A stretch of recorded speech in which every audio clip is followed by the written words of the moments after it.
That's the man who won the first race of the season.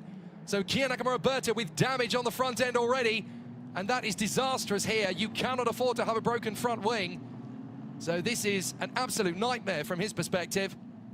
So it's definitely going to be a tough race as they continue to move forward. But out in front, it is still the two Mumbai Falcon racers, the PHM AIX of Nikita Bedrin. And is that Dorian Pain who has come up to 4th position? It is indeed.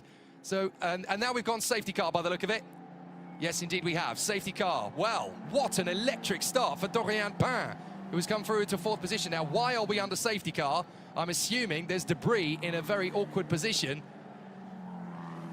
Two very difficult starts then for the two drivers in Yas Heat colours. One, of course, is in the Yas Heat Academy. The other is the Emirati Rashid Al Daheri, who is part of Prema. So there's double waved yellows at 12. Now that, of course, is effectively the W Hotel entry. So that's where the debris is going to be. Oh, there's actually an extraction vehicle going to the scene. So there's clearly a car stationary. I would guess that it is Enzo Ye, who has not actually come through. Keanu Al-Azhari's coming to the pits as well. So very bad news for the man from the Palm Jumeirah. So Keanu Al-Azhari has had to come into the pits to fix some damage as well. This is very difficult indeed as far as they're concerned. So after an amazing start to the season for Keanu Al-Azhari, there he is. And he's clearly got damage to the car in some way, but I'm afraid it's very much game over as through the pit lane goes Maxi Restrepo. So he's obviously been in and gone straight out again. Very difficult starts as well for the Sri Lankan Yavan David and the young man from Bournemouth, Reza Sivaruthan, because they have dropped all the way to the back. So there's a lot of big changes there. Kiya Nakamura had to come into the pits to change his front wing, of course.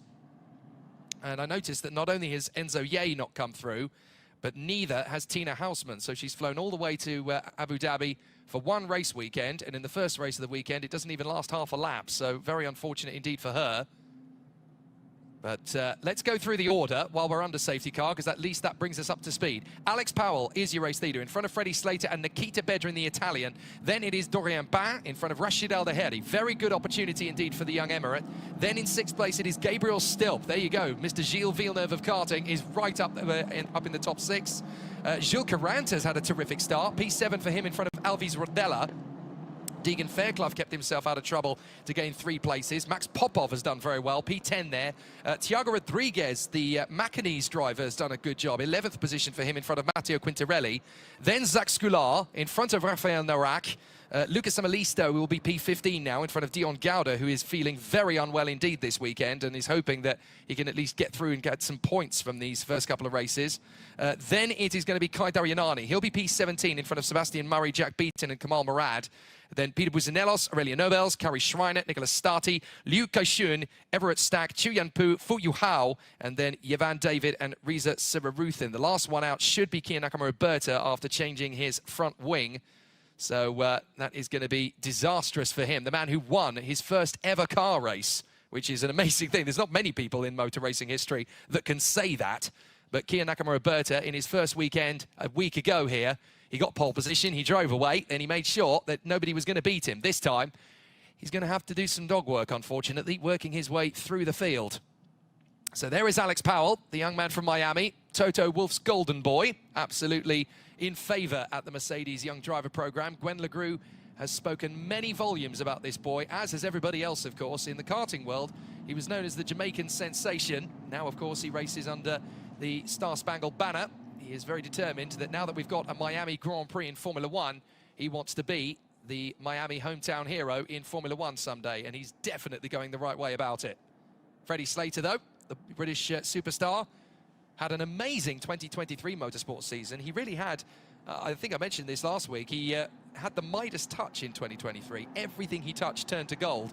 He dominated the United Junior Championship. Nobody has ever won as many races as he did last year in one single season.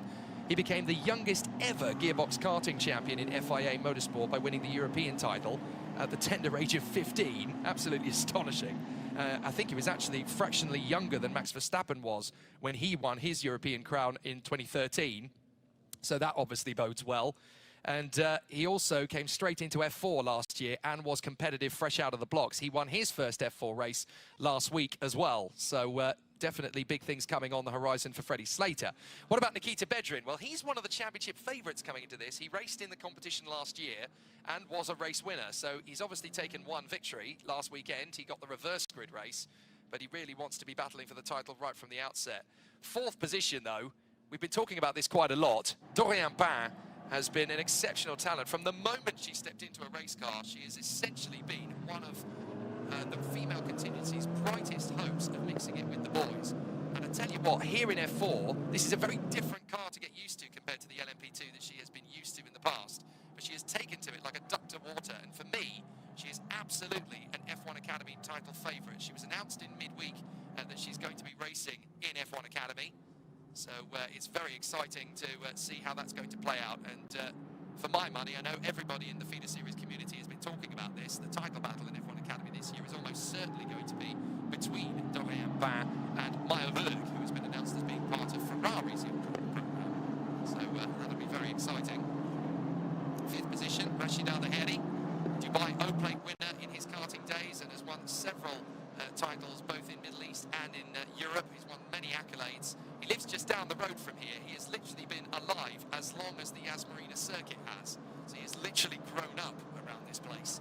And it would be very fitting indeed for the only true Emirati on the racing grid here in F4 UAE to start winning races. There have been some very successful Emiratis in F4 UAE in the past. You don't have to go too far back to mention Hamda Al-Kubaisi, who came here 3 years ago. And despite having 2 penalties in that race, both of 5 seconds, she knew she had to pull out at least 10 seconds to win the race. And she managed to pull out 10.13. So, yep, Emiratis do go very well here in the past. And I'm sure Rashid Al-Daheri is going to be the latest one to do that. Safety car in at the end of this lap. Here we go. We're going to go racing again. And it's going to be a tough one for Freddie Slater to deal with Alex Powell. It's not like he has no experience racing against him. These two were teammates last year in Bremer in the karting world, and they were very closely matched. So these two know each other's tricks of old, but this is cars. It's a very different ball game. Here we go. Alex Powell has dropped the hammer. So now they're going to try and make the run to the chicane. No overtaking, of course, until they get to the green flag. But Alex Powell has decided to go partway down to the braking zone, and I think he's nailed that restart, to be fair. Freddie Slater is going to go with him, but he's going to have a bit of a job. His salvation is going to be the toe, and it's green, green, green, green. We're racing once again here at Marina. And it's Powell, Slater, Bedrin, Bain, Al-Daheri, Stilp, Caranta, Rodella, Fairclough and Popov. Up to the hairpin. And a very solid start. Dorian Bain has come straight out of the blocks. He's already chomping at the bit to go after Nikita Bedrin. So let's see if Bedrin is going to be up to the challenge. He's taken on plenty of drivers in F4 over the last 12 months, but he certainly hasn't taken on Dorian Bain recently. Now, what is Alves Rodella up to? He's swarming around behind Gilles Caranta on the restart, trying to make his move to get through. So as they work their way through the W Hotel, it's obviously going to be very interesting to see who's going to get the best of the job as they come through. Just having a look there in the middle of the pack, that was Rafael Narak, who's already been nicknamed on social media as Mr. Muknarak, because he has funding from his local chain of McDonald's down owned in France. They come off the turn, down the short stretch up to the square left-hander. In the right, is this going to be a dive on the inside from the XL? I think it's going to be a very nice move indeed from Alves Rodella, but around the far side, Gilles Caranta is not going to give him enough space, and this could be perfect for Deegan Fairclough. He's going to swap past both of them. Beautiful opportunism from Fairclough. Absolutely nails it, saw exactly what was going to happen, read the writing on the wall, and nailed both drivers in one fell swoop. And as a result, it's 2 XL drivers that are going to make a bid now, because here comes Thiago Rodriguez, and a dive up the inside of the PHM as well from the Santaloc coming through. So that's a real shuffle of the deck there against Max Popov as Matteo Quintarelli picks it up. And Zach Scular is now having a think about it as well. Down the back straight. And this has not gone well for the rookie Max Popov, but you've got to learn on the job. That's the problem with motorsport. It's not like football, cricket or rugby where you can do it behind closed doors. You're under the gaze, and here comes Gilles Caranta. He's going to do 2 XL cars in one moment. Don't hit each other, gentlemen. Thiago Rodriguez does a bailout, and he hits his teammate Alves Rodella, and Gilles Caranta was collected as well. Oh, so unfortunate. As Rashid Al-Daheri picks up 4th place now on Dorian Bain. So Al-Daheri up to 4th position, and that's going to be side by side for the lead. And Freddie Slater takes the lead on the inside of Alex Powell. Here's a replay of what happened. So Caranta's got the move nicely done here on Thiago Rodriguez. and Alves Rodella. But Rodriguez, look, he hasn't bailed out. He hasn't given enough space, essentially. Rodella's got nowhere to go. Caranta's got nowhere to go. It's at that point when there's the pinch that a driver has to think, look, there's 3 of us in one corner. Somebody's got to give. If you just wait 25 seconds, you'll get another shot. But for Thiago Rodriguez, unfortunately, the cardinal sin of motor racing is don't hit your teammate. Not only has he taken him off, but he's also taken Jules Caranta and pitched him into a spin. Now, there's no safety car, so I assume all 3 drivers have got going again, as there is Thiago Rodriguez still motoring on with a broken front wing. You've got to let him go, for goodness sake. That was a very tough moment there on the inside as one of the high-techs coming through. I think that was Sebastian Murray trying to work his way forward. Side by side, that is the AGI Sport coming forward. That is Peter Buzanelos, I think. So Peter Buzanelos round the far side, going wheel to wheel with his countryman Kamal Murad. And just in front of them, that's Jack Beaton, who's dueling away there with Kai Darianani. So some great comebacks. Darianani's having a brilliant race. He's already made up 10 places from his grid position. Thiago Rodriguez here, though. Unfortunately, the Chinese F4 champion from Macau is just being flooded here. Everyone is swamping their way through. He's got a broken front wing. Ideally, he really needs to get out of the way because he knows it. What is Thiago Rodriguez playing at?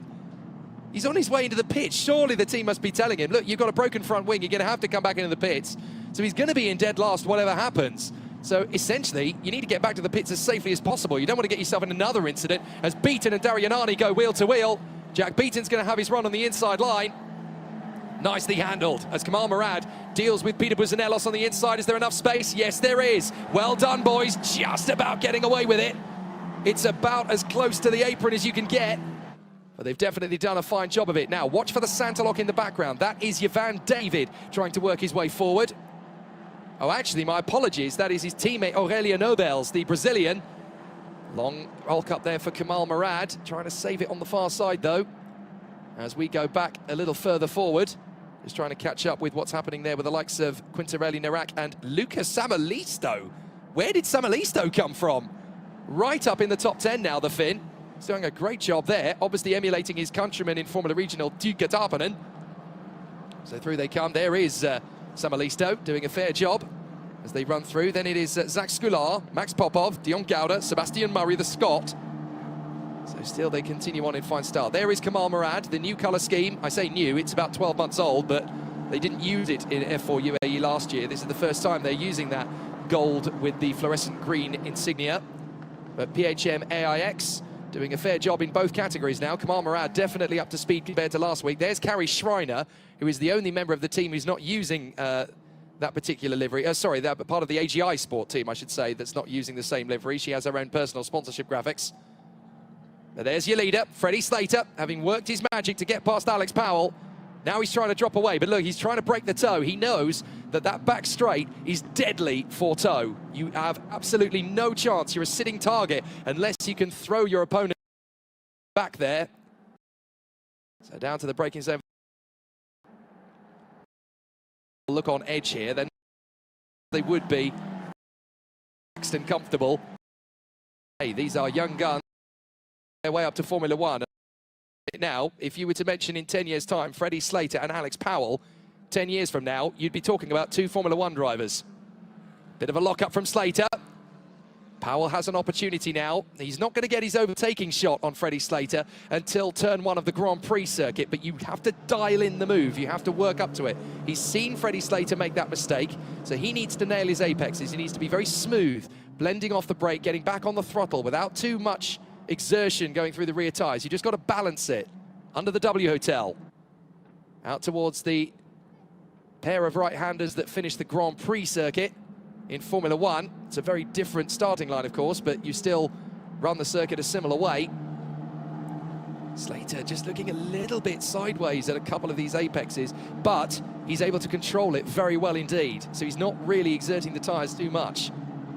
Powell is staying close. Bedrin is dropping into the clutches of Rashid Al-Daheri. There's Dorian Pain, still going very well in P5. And then the 2 high-tech teammates, Stilpen Fairclough, Quintarelli, Narak, Samalisto, Skular, Popov, Gauda, Murray, Beaton, and Darianani. So still good racing. Now, the 99 is under investigation for a safety car infringement. That is the Chinese driver Fu Yuhao, unfortunately. So I wonder if Fu Yuhao has accidentally overtaken somebody under safety car.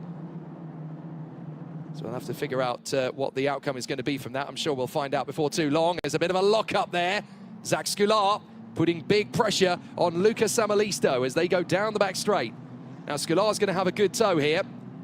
Samalisto needs to think a little smarter than this. Scular's got him on the run. You need to shake him off because Zach Scular, he did a good job last week, and Scular is going to be the kind of driver who'll go for it. Samalisto can see him, but Zach Scular is not going to take a second invitation. He will go for it. Samalisto covers, but he's going to miss it. He's going to miss the apex. So Zach Scular can tidy this up on the exit. He'll get a faster run off the turn, and he can get the run up to the first corner. Down the straight again.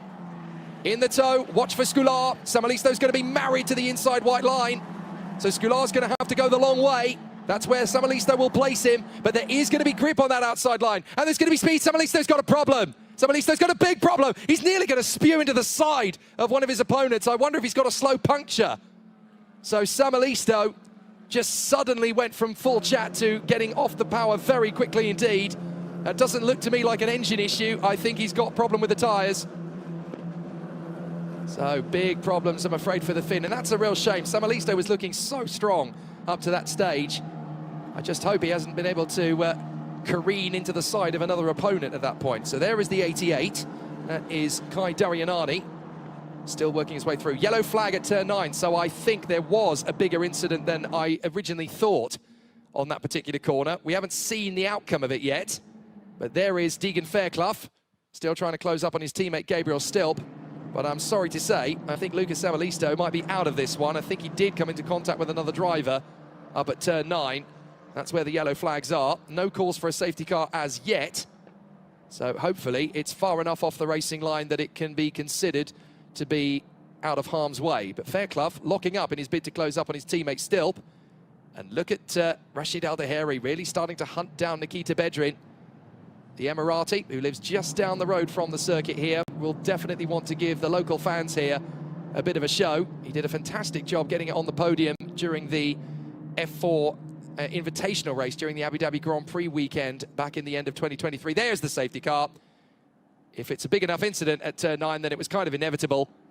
We really need to see the aftermath of it because it was obviously Lucas Samalisto having a problem, and he caught the curb on the inside line, so he essentially lost complete control of the car and went from the inside line to the outside, and it looks as though he's taken somebody with him. I think it might be Kai Darianani, is it? No. Well, I think Samalisto, it might be the only one that's still left there. We'll have to have a look at turn 9. Well, the safety car is there to pick it up, but we'll have to see where Samalisto's car has stopped. I think he might be the only one. Yeah, there is Samalisto's car, but it looks to me as though actually he's got away with taking anybody with him because everybody is still in the positions they were in. So I think they've got away with it without damage, actually. So thank goodness for that. That could have been a monumental incident going into turn 9. So there is now only 8 minutes left of racing. So I would say, based on the way that Samalisto's car is parked up, you've probably got about 3 minutes left of racing plus the additional lap. It's going to take about 5 minutes roughly to clear this away. So it'll be interesting to see how it's all going to continue from this moment forward. But yeah, double waved yellows at turn 9. So obviously the extraction vehicle is parked just behind that barrier. So this could be quite a swift one, actually.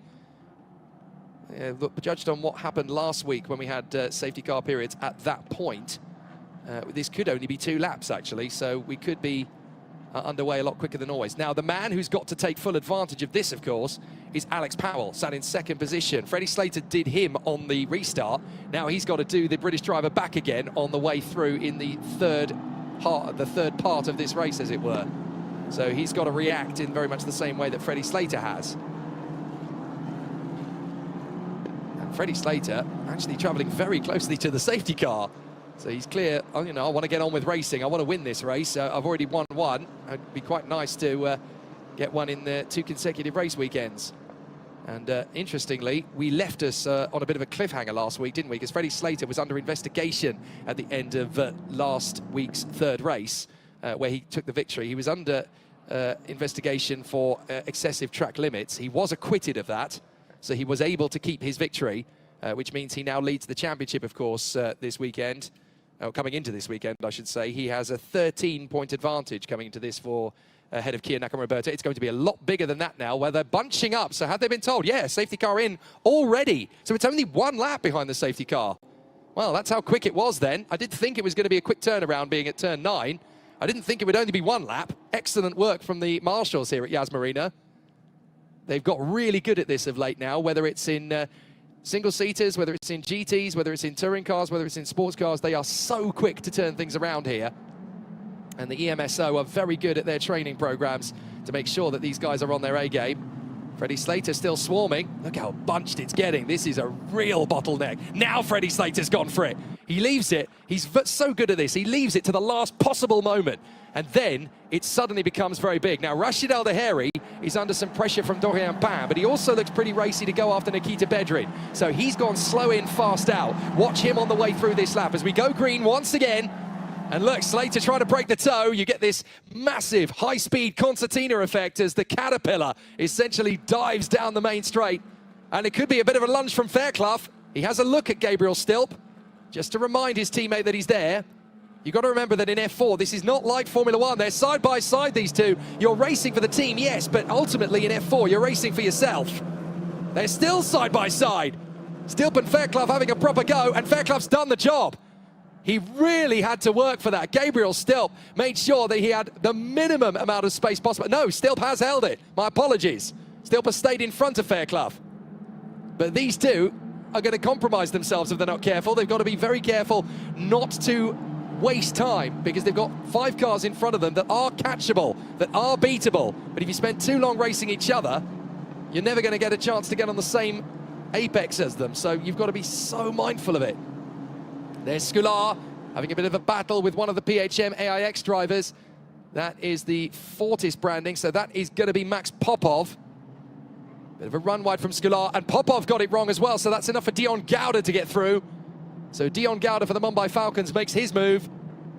And down the hill, we've got Sebastian Murray, Jack Beaton, and Kai Darianani all starting to have a think about the move on Popov. And Murray's been compromised. Round the outside, Jack Beaton's going to get 1, maybe 2. He gets squeezed on the exit there by Popov. And as a result, Sebastian Murray's going to have another attempt. They're going to go wheel to wheel. Murray and Beaton, side by side. Now, Stilp and Fairclough are going to have an issue here soon from Quintarelli and Narak, and almost no racetrack to play with there. Murray leaves Kai Darianani no benefit whatsoever. That could have been very messy indeed, and that's very tentative braking from Jack Beaton. Kai Darianani's going to be compromised. Beaton's going to go wheel to wheel with Gouda, and further back, that is going to be Kiano Al-Azari on the comeback charge as he goes wheel to wheel with Kamal Murad. That is amazing work from Kiano Al-Azari. Where is he now? He's in 18th position from what was dead last, and now it's going to be 3 wide as Darianani takes on Beaton and Gouda. Someone's got to give, and it's not going to be Darianani. He gets them both. Amazing work from the Indian star. Kai Darianani gets 2 for the price of 1. That is such a tough move to pull off in the first hairpin as well, because even though you've got 3 racing lines, to ask 3 cars to navigate them all at the same time is such a big demand. And they managed to do so without contact, but certainly with 2 very long faces as Kai Darianani scampers away from the scene. Lovely. So there's your leader, Freddie Slater, trying to build the cushion now over Alex Powell. Bedrin, Al Daheri, Dorian Pan in 5th position. Then it is Stilp and Fairclough. And still in 8th place, Matteo Quintarelli, not quite able to do anything about the 2 high-techs in front. And then Rafael Narak. And then there is a monumental battle for 10th position. But don't forget, in the F4 UAE Championship, race 2 is a reverse grid pole position. And it's the top 12 that get reversed in F4 UAE, not the top 10, because there are so many cars on the grid. They actually changed the regulations to make it 12 rather than 10. So at the moment, the man who is on the pole position for race 2 is going to be Max Popov, but goodness knows whether the rookie will be able to sustain that. There he is. You've got Skoular, Gouda and Popov battling away for 10th position, but it's the 12th man that gets the pole position. Side by side between Darianani and Murray. So Murray is desperately trying to get... Oh, no, sorry, that's Darianani going wheel to wheel with Dion Gouda. Here comes the battle. Can Gouda go round the far side? Oh, that's Kia Nakamura Berta. So Nakamura Berta, having changed his front wing, he's up in the mix now. So Nakamura Berta trying to salvage some points from his weekend. If he can get into 12th position, that's going to be good enough for reverse grid pole. So that can salvage some points from this weekend. He knows he's got to go for 12th, but then so too has Keanu Al-Azari. So the two of them, if they can come through in 11th and 12th, they could still go for a victory in race 2. Oh my goodness. Nakamura Berta diving on the inside of Beaton. Almost tags the rear wing of Darianani. And round goes Beaton. He goes wide on the curbs. That'll be enough for Al-Azari to pick it up. Will it? Beaton rejoins in a very difficult position on the course. Did they all manage to get through without impact? Just. Oh my goodness. A lot of lockups coming in now as Scular is absolutely the cork in this champagne bottle now. Al-Azari back on the inside of Beaton, gets the move done. Now he can hunt after Kia Nakamura Berta once more. Through the double right. This is getting feisty. 12th position is the best way to salvage a potential race victory from your weekend. Jack Beaton did it last week. Who's going to get it this time? So many drivers in the hunt for it, and Sebastian Murray is in the box seat. He's going to make a late dive. Oh, you cannot go for that big a risk. You are going to waste so much energy in the tyres, just charging on the inside. Murray thought he could outfox Max Popov and maybe make him panic, but Max Popov was not born yesterday. Here comes Kia Nakamura Berta making his lunge on Darianani. Darianani's going to make him go the long way round. Challenge accepted, says Kia Nakamura Berta. And he's going to make it happen. He'll get a faster run off the turn. He ends up on the runoff though. Can he hold it? No, he's going to lose some momentum. So now he's got to outbrake Darianani, but Al-Azari's going with him. Down the back straight. Someone's got to blink first. Al-Azari's going to have the opportunity on the inside. Darianani could go long. Kia Nakamura Berta has to wait for a moment. Al-Azari will pick it up. Don't hit the side of Murray's car. And he's through. Darianani has no response. Nakamura Berta trying to go the long way round. And he's done it. Brilliant. Up on the inside. So Al-Azari and Nakamura Berta are charging through this field like Kit Podium and Sylvester Stallone in Driven. Amazing. They're absolutely double timing the field. Through they come. Up to the hairpin. Again, a nice dive as Al-Azari's going to... Oh, we've had contact again between XL Motorsport teammates. That is Rodriguez and Shun. So Rodriguez and Liu Kai-shun have ended up colliding with each other. That's the second contact with a teammate in the same race for Thiago Rodriguez. Nobody's going to be speaking to him by tonight. Let's have a look again. Oh, it's just clumsy. It's that same corner. And again, you see a gap, you go for it. However, not every gap is achievable. But it's hard to tell, actually. Was that Thiago making the dive on the inside, or was that Liu? I think it might actually have been Liu. So, yeah, well, if I'm Kevin Day and I'm Paul Hardy, time to get your best negotiating skills out of the bag, because that's going to be a messy team talk as Ivan David runs wide out of the final corner of the Formula One layout. Down in the inside, the AGI boys are mixing it with the Santalok twins. Oh, not a lot of room left, I tell you. Very close there for Aurelia Nobels going wheel to wheel with Peter Buzanelos. So as they continue to dive through, this is getting tricky. Now, of course, we are waiting for the leader to start the final lap now. The time has ticked down to 0. And oh, this is not going to be easy to battle between these two. Not any room at all given by the 35 Alves Rodella. He just absolutely not prepared to give Reza Siraruthin any space whatsoever. But look at Freddie Slater on this restart. He the field. He has absolutely nailed it on the restart. Very good work from Freddie Slater. Whoops, one of the Race GP guys going wide there. I would guess that is Rafael Narak who drifted wide, but we go into the final lap. The incident at turn 7 between 2 and 3, that's the XL Motorsport teammates, will be investigated after the race, and I would love to be a fly on the wall in that one.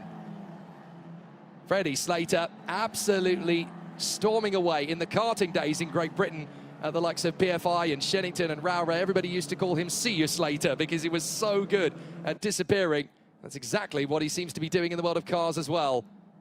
Bit of damage there maybe for one of the Santaloks at the back of the field. I think quite a few mechanics have got some hard work. They must have thought Christmas came early a week ago when on Saturday night we hadn't used the safety car once and we hadn't really had any crash damage. The mechanics got an early night, which is unheard of in Saturday night of a F4 weekend.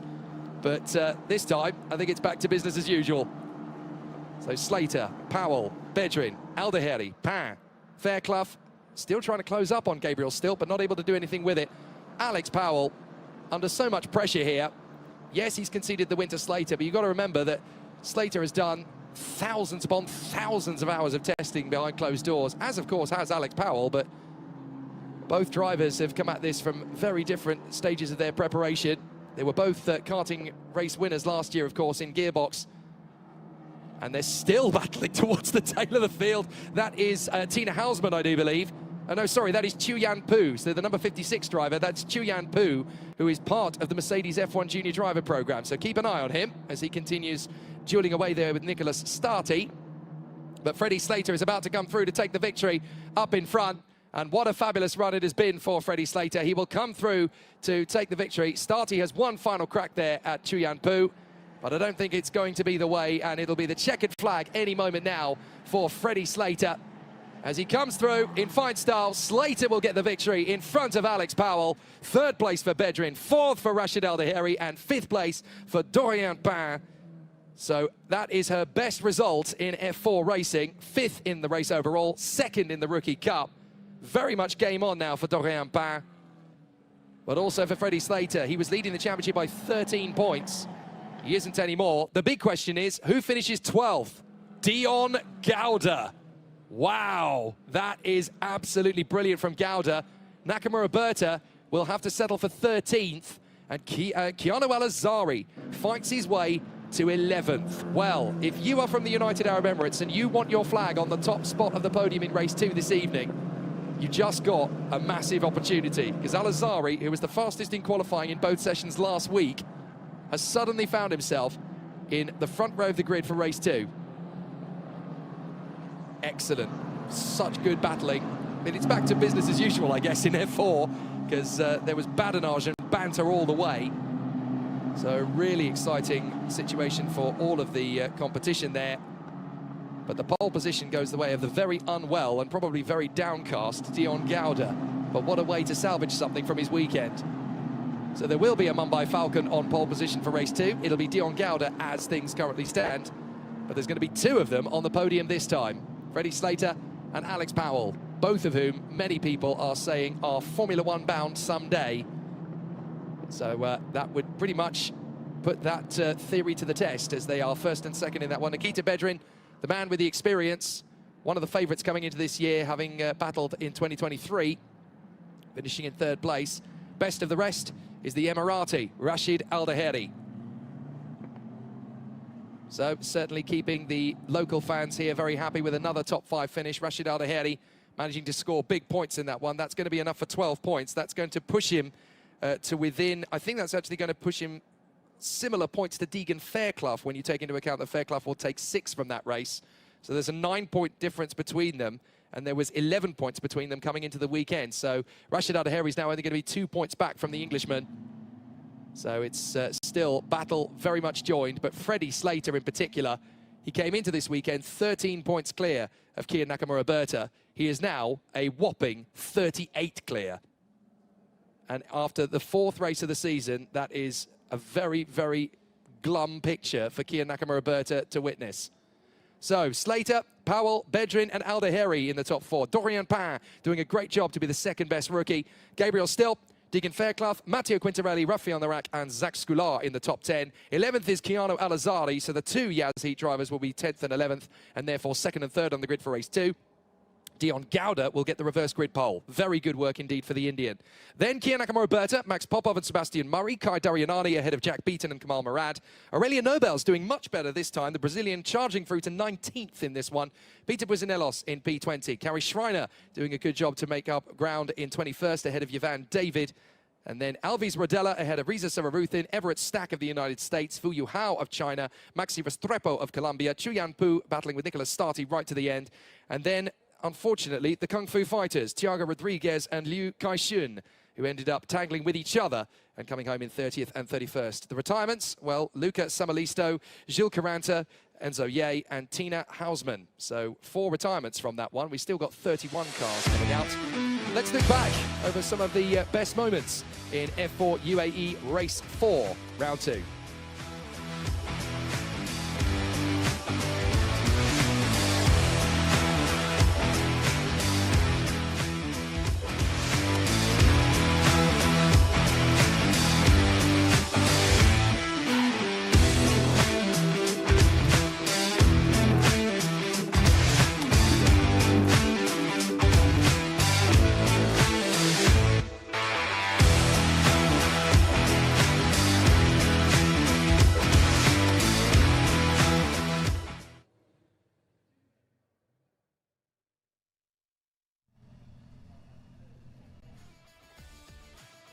of the situation as his two main title protagonists, Nakamura Berta and Al-Azhari, fall back. And he now has 38 points advantage over Kian Nakamura Berta, his close rival in the championship, after just 4 races of 15. If you were a betting man, you'd be a nutter to bet against Freddie Slater the way things currently stand. That doesn't mean it'll stay that way, but certainly the odds-on favourite the way things currently look. But great work for Alex Powell, his first podium in F4 UAE. And Nikita Bedrin, trying to stay as close to them as humanly possible, wasn't able to sustain the opportunity, unfortunately. But for Rachid Al-Daheri and Dorian Bain, they are there in 4th and 5th position, having worked themselves into a good position as well. So, some good performances and some really solid efforts from the contenders. So, obviously, we've got a lot of good racing to talk about as we continue in our Battle Royale positions, but we still have a lot of ongoing excitement to talk about with the remaining 2 races of the weekend. The first of those is going to be this evening, which will be as the sun is fading. I don't think it'll quite be pitch black by the time the F4 UAE has finished. The Formula Regional race will be, but certainly the F4 UAE drivers will have a much cooler circuit to play with. And don't forget that tomorrow, of course, is the 6 hours of Abu Dhabi. So there's going to be a really exciting situation right at the very end of the day tomorrow, when the F4 and Formula Regional drivers continue on a very exciting trajectory. That third race is going to be absolutely superb. So the contenders are going to finish off in fine style. And a brilliant run.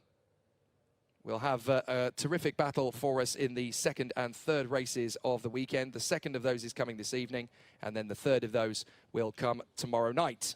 But by the time we leave here, there's going to be some really exciting battles to talk about.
So we're going to the podium ceremony. The drivers are making their way out onto the rostrum. And a fabulous battle ahead of us as we have our contenders there in position. It'll be a sensational battle for them all, but what a performance from Nikita Bedrin in 3rd, Alex Powell in 2nd, and our race victor is going to be Freddie Slater, and that's not for the first time either. His 2nd race battle and his 2nd victory, and a 2nd victory out of the 4 races thus far. And of course, it'll be a fantastic continuation of the battle. So Nikita Bedrin picks up the victory in his particular battle, got himself to the podium. Alex Powell will actually take 2 trophies from this particular encounter, because he has managed to come through in fantastic fashion once more. And Alex Powell will get both 2nd overall and, of course, the victory in the Rookie Cup. Freddie Slater taking 2 brilliant victories.